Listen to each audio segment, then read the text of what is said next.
Unfortunately, we can have a long debate.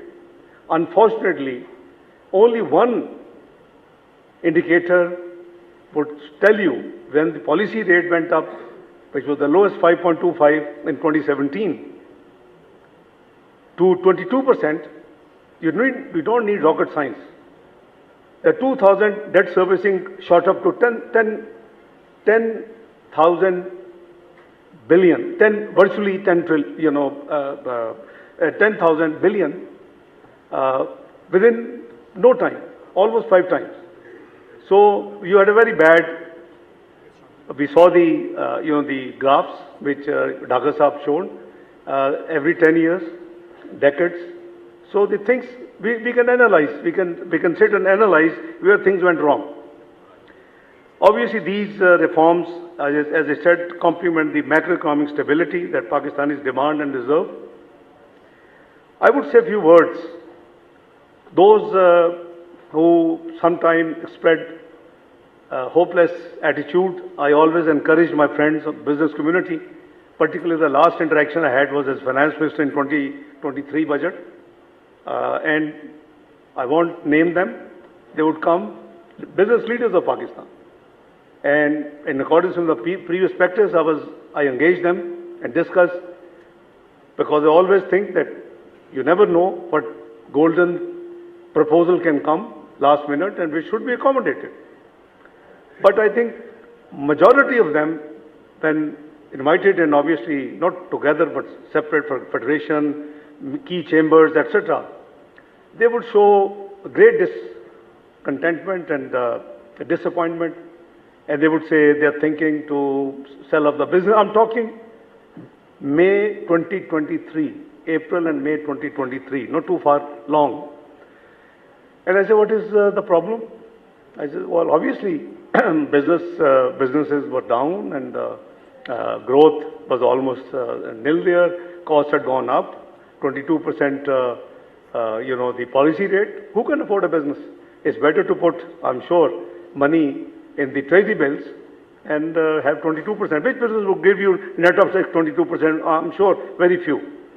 Maybe Tawasab has some secrets making more than 40-50% per annum. But general return, I'm talking about average. But I always tell them that Pakistan has great potential, and I believe this thing. There is no other country in 2012-13 which was declared macroeconomic unstable country. This is Pakistan. Please recall your memories. Where were you? High inflation, high policy rate, low growth, and predicted to be defaulting within 6 to 8 months, no matter which political party would win the election. What happened? Dr. Hakan mentioned it was the first time, and Yunus Dhagasa was part of the team. He was heading power sector.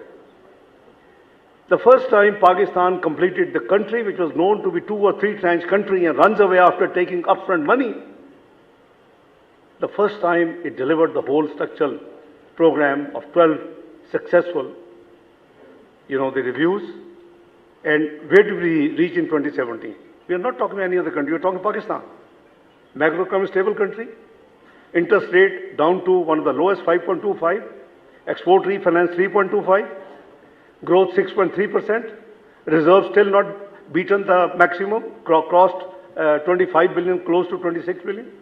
So that shows the country has the potential. The business community can lead that growth. But we all know that IMF programs are usually and generally, they are anti-growth.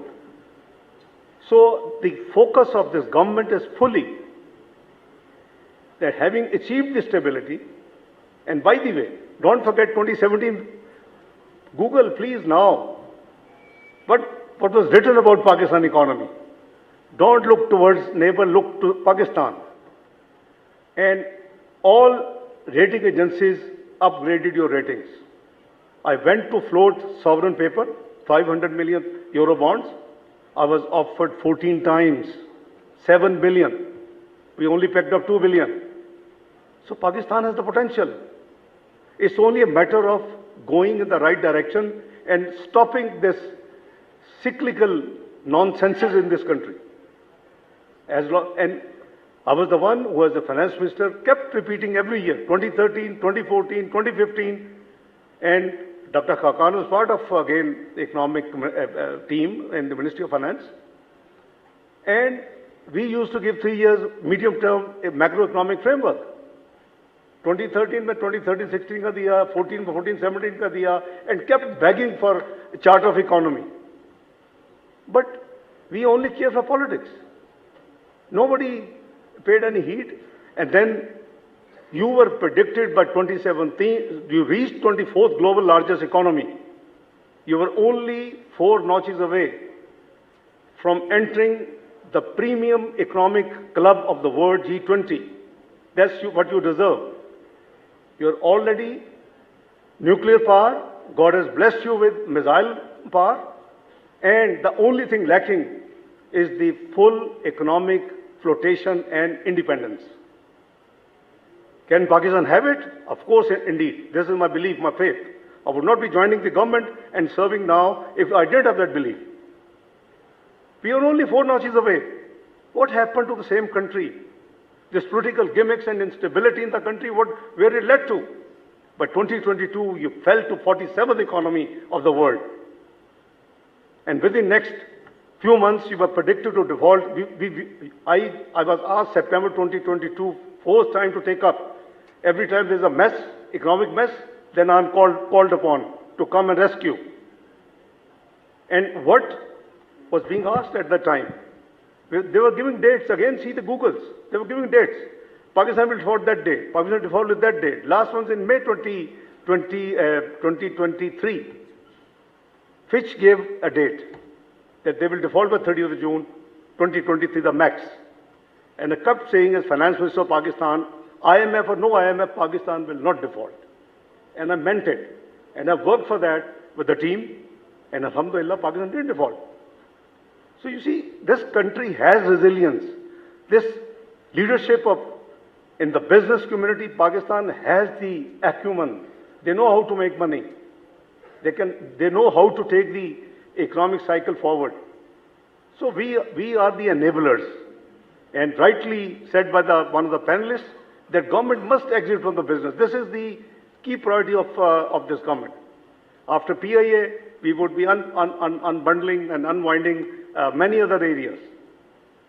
I try to do with as much speed as I can as chairman of the Cabinet Committee on Privatization.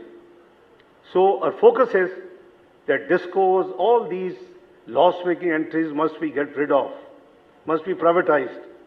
You see the history, whichever institution you privatize in the last 2-3 decades, you made many times more in terms of collecting taxes in future by their increase in profitability. So be large-hearted. So this government, as I said, has a very clear roadmap, and this is the resolve that Pakistan, frankly, I believe that we have returned to current account surplus, as Daga Saab just indicated. It's how much? Just less than 2 years. You have worked hard, you contributed, you implemented the structural reforms, where you back again. Your current account deficit has turned into surplus. Your revenue, tax to GDP has increased by 2%. Your inflation has come down to 5.6% CPI. Pakistan Stock Exchange has made a new, new mark and a new record. It also made in 2017, 16-17, if you recall. At that time, its market capitalization went to $100 billion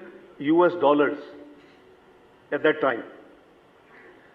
So दूसरी जो problem होती थी, जो मेरे पास साथी business के आते थे, they used to say, साथ पकड़ के, बच्चे we are, अभी by the way, one of the slide was debt. So Pakistan is debt trap. Okay, for a moment I take it that Pakistan is in deep debt business. But have you ever thought, what is our debt to GDP? What are other to and compare with other countries? When I left, it was 63%. I triggered in 1999 this Fiscal Responsibility and Debt Limitation Act.